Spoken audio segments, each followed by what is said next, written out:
Écoutez, mesdames et messieurs. Ladies and gentlemen. Écoutez la véritable histoire d'Huckleberry Finn. Huckleberry Finn.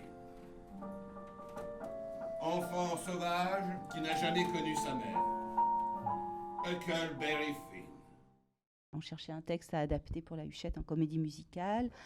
On a pas mal cherché longtemps, pendant au moins 2 ans. On a lu plein de choses et tout ça. Et puis finalement, moi j'avais proposé un texte de Mark Twain à Franck et qui n'a pas accroché, mais qui m'a dit par contre, Huckleberry Finn, ça serait chouette. C'est un roman que j'ai découvert quand j'étais au collège, Huckleberry. Celui-là m'avait marqué parce que il y avait un véritable vent de liberté qui soufflait, et puis surtout cette idée qu'on pouvait s'extraire ou se délivrer de son éducation dès lors qu'on sentait que son éducation ne nous inculquait pas des valeurs, en tout cas pas les valeurs avec lesquelles on était en accord. C'est tout ce que j'aime, quoi. C'est-à-dire à la fois Lufon, une histoire forte, une thématique forte aussi autour de l'esclavage, l'enfance, c'est vrai que c'est un univers que moi j'adore, et tout cet humour de Mark Twain. Enfin voilà, il y avait tout, les aventures, tout ce que j'aime, quoi. J'ai qu'une seule fille. Tu penses que je peux me permettre de la découper en deux? Mais un homme qui a 3 millions d'enfants qui courent partout dans son poulailler, il s'en fout d'en gâcher un ou deux. Un de plus ou de moins, ça compte pas pour lui. On peut pas discuter avec toi, Tim. Tu sais ce que t'es? T'es un anti-Salomon primaire. Depuis que Franck Desmet est arrivé et qu'il favorise comme ça la création de spectacles musicaux, on a toujours cherché à ce qui est, en plus du divertissement, du spectaculaire, qui est aussi un fond. Il y a un message qui est délivré et je crois qui résonne dans la société dans laquelle on vit, d'une certaine manière. Le défi du théâtre de la Huchette, c'est la taille du plateau. Est-ce que c'est pas compliqué justement quand on aborde une aventure qui se passe sur un des plus grands fleuves du monde, le Mississippi, de réduire ça à ce plateau? C'est exactement le contraire, quoi. C'est pas de le réduire au plateau, c'est de casser les murs du plateau. C'est-à-dire que c'est vraiment ça, c'est le défi et c'est le grand jeu. Enfin, c'était très amusant pour nous au niveau déjà de l'adaptation au départ et de la conception.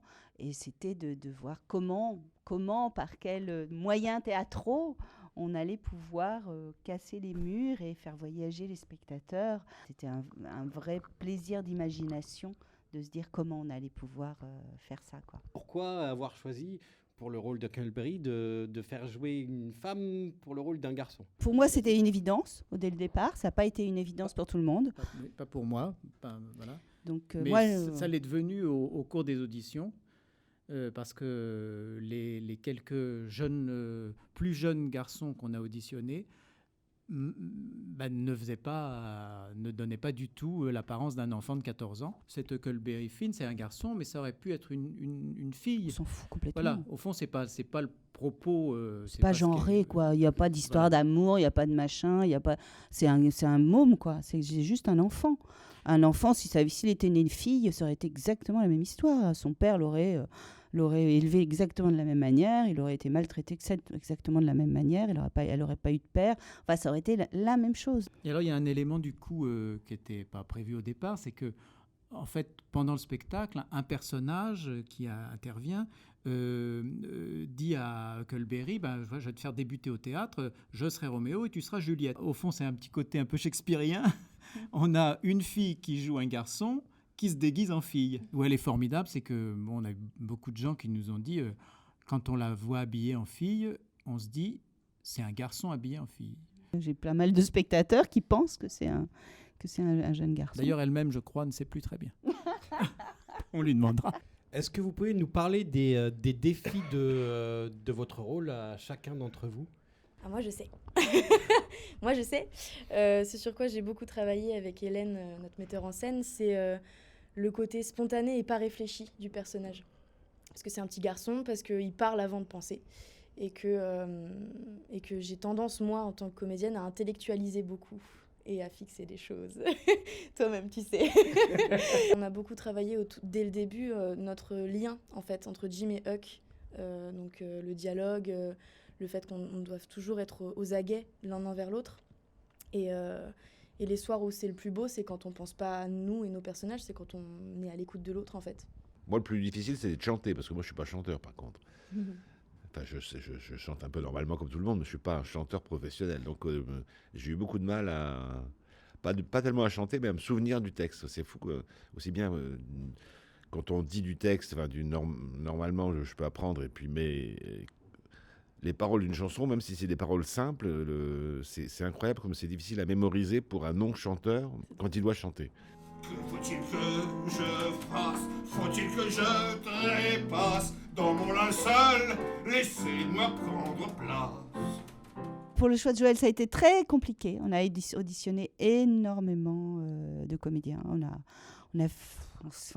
J'avoue qu'on était à deux doigts de renoncer au monter le spectacle parce qu'on ne trouvait pas. Donc Joël est arrivé, vraiment, c'est le dernier qu'on a vu et c'est un miracle. C'était vraiment, on n'y arrivait pas. Et soyez sûrs que chaque nuit, dans la moiteur de ses draps, un spectre en poussant des cris. Comme Morgane n'a pas non plus 14 ans, on s'était dit il faut aussi que pour qu'il marque la différence d'âge, le Jim soit peut-être plus âgé. Mais bon, Joël est formidable, quoi. Enfin, on est vraiment heureux d'avoir rencontré Joël. Il est formidable sur tous les plans. Il est super. C'est notre Jim. Maintenant, je ne peux pas l'imaginer autrement que comme Joël, quoi. Sur Alain, c'était tellement une évidence. C'est pile le personnage avec tout, à la fois la puissance, l'humour. Il est parfait. On vous a vu installer le décor juste avant l'interview. C'est rare ce genre de choses. Dans beaucoup de spectacles, il y a une équipe qui s'occupe de ça. Est-ce que du coup, on s'approprie encore plus le spectacle quand on s'occupe de jouer un petit peu les régisseurs plateau? On est au four et au moulin, ça c'est sûr. Donc tout, on fait seul, hein, maquillage, il n'y a pas de costumière là. Mais en même temps, c'est l'atmosphère du théâtre, quoi. Le théâtre de la Huchette, c'est un petit théâtre plein d'histoires. C'est sa maison, en fait, qui est très formateur, en fait. De toucher au travail de comédien, toucher au décor avant de commencer. C'est très formateur. Et puis, ça crée tout de suite une dynamique, quoi, avant le show. C'est une façon pour nous de nous concentrer, en fait, avant de jouer, finalement. C'est un rituel qui nous est imposé, mais qu'on fait de bon cœur, je crois. Maintenant, on est vachement fluide, quoi. Au début, on était inquiet, surtout, c'est pas tellement le poids, c'est du temps à l'installer. Mais en fait, maintenant, ça se met tout est en 7... En moins de 10 minutes, même pas. Ouais. On est à quelques minutes de la première des 2 représentations du samedi pour Huckleberry au Théâtre de la Huchette. Comme on sent maintenant que le théâtre est lancé, à quelques minutes, justement, du show. Personnellement, le track, c'est quand je suis en dessous en train d'écouter Alain. Au tout début du spectacle, ça a déjà commencé et je sais que je vais sortir du coffre. Le track, c'est là. C'est à 5 minutes de ma sortie, quoi. Moi, je l'ai un tout petit peu juste avant parce que moi, la particularité, c'est que ça commence dans la salle, le spectacle. Donc, c'est vrai que je l'ai un peu, moi, juste derrière la porte avant de... Mais dès que je rentre, ça se passe bien. J'ai le track, effectivement, 5 minutes avant que le show commence. Je vais aux toilettes. On le cherche. Oui, c'est le rituel. D'ailleurs, on le cherche partout. Où est Joël? On peut commencer? Je vais pisser.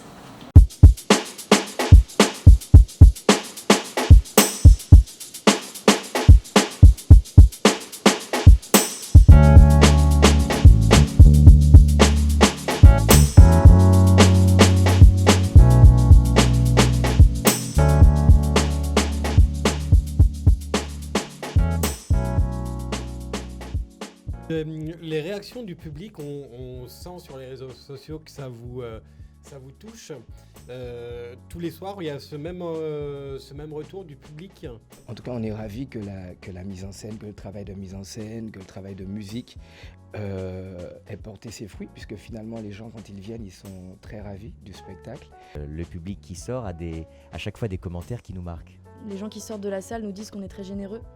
Et ça fait du bien d'avoir cette reconnaissance-là, des gens qui nous disent merci pour avoir été généreux comme ça.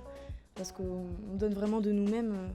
Souvent ils disent on n'est pas bon mais on est généreux. Et ça fait vachement plaisir. C'était nul mais bravo. Voilà.